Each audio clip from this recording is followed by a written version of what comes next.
मित्रांनो, आपण इथे गाडी पार्क केली आहे. पार्किंगचे पैसे नाही, परंतु इथून साहित्य घ्यायचं आहे पूजेचं. पार्किंगचे पैसे नाही, बघू शकता.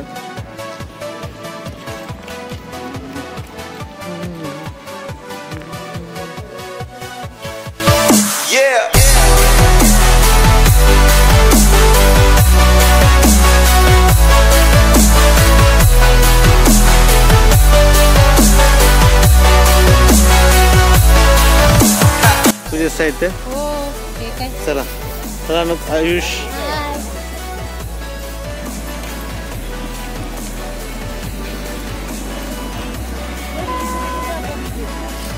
बघू शकता, रविवार असल्यामुळे गर्दी मित्रांनो. मार्गशीर्ष महिना आणि गर्दी.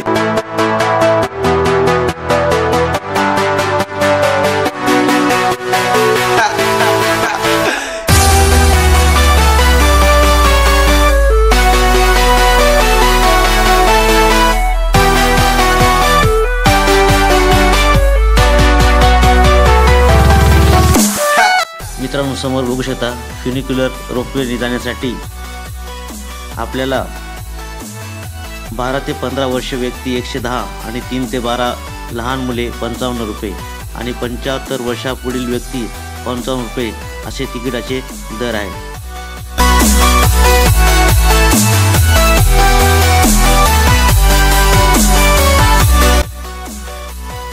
एक तास वेटिंग आहे.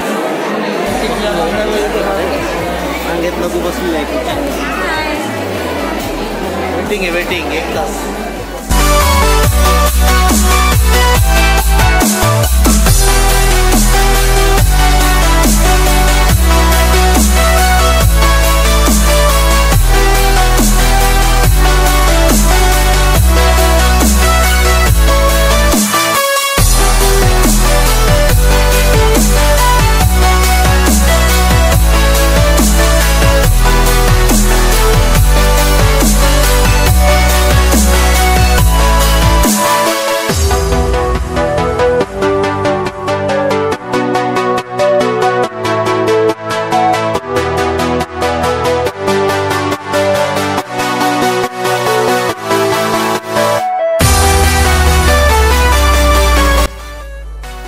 मित्रांनो, सप्तशृंगी हा भारताच्या महाराष्ट्र राज्यातील एक किल्ला आहे.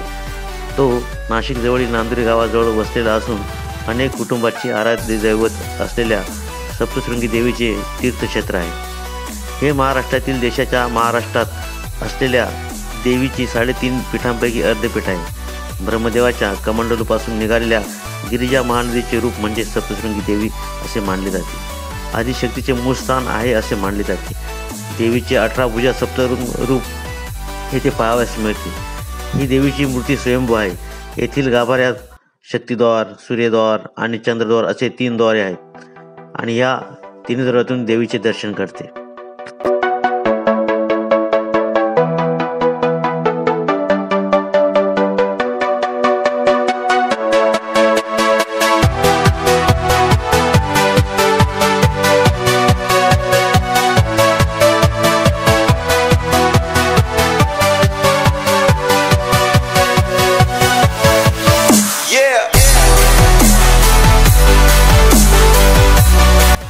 सप्तशृंग येथे वास्तव करणारी देवी म्हणजे सप्तशृंगी असे मानले जाते. दंडकारण्यात रामसीता वनवासात असताना देवीच्या दर्शनाला आल्याचे पौराणिक ग्रंथात उल्लेख सापडते. पौराणिक कथानुसार महिषासुराचा वध केल्यानंतर देवीने विश्रांतीसाठी येथे वास्तव्य केले. महानुभावी लीळाचरित्रात असा उल्लेख आढळतो की राम रावण युद्धात इंद्रजिताच्या शस्त्राने लक्ष्मण मूर्छा होऊन पडला. त्यावेळी हनुमंताने द्रोणागिरी पर्वत नेला आणि द्रोणागिरीचा काही भाग खाली पडला. तोच हा सप्तशृंगी गड होय.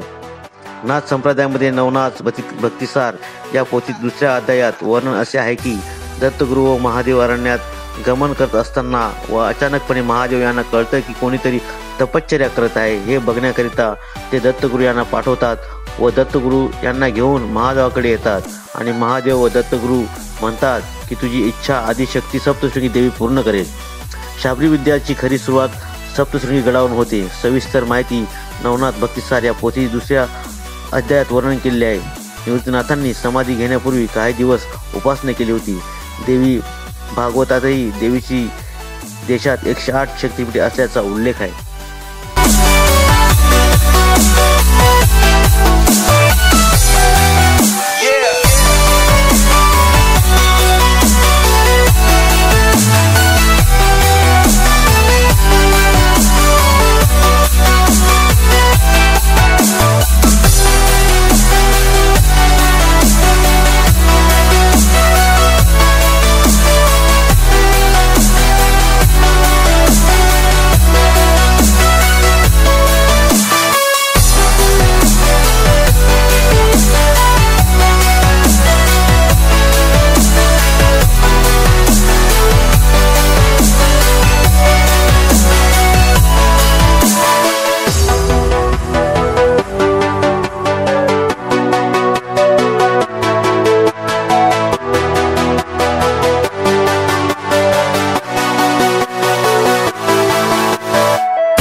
मित्रांनो, दर्शन अतिशय छान झालं, परंतु पाऊस आल्यामुळे आणि मार्गशीर्ष महिना आणि आजचे रविवार प्रचंड गर्दी होती. 2-2.5 तास लागले दर्शनाला. पहिल्यांदाच असा अनुभव आला मला तरी. आणि रोपवेने गेलो तरी एवढा वेळ लागला, वेटिंग होतो 2 तास. छान वाटलं दर्शन घेऊन, परंतु पाऊस आला. अतिशय छान दर्शन घेतलं रे आयुष. तर व्हिडिओ आवडला तर नक्की लाईक, कमेंट आणि शेअर करा. आणि चॅनल नवीन असाल तर सबस्क्राईब करा. तोपर्यंत जय हिंद, वंदे मातरम, जय महाराष्ट्र, सप्तशृंगी माते की जय.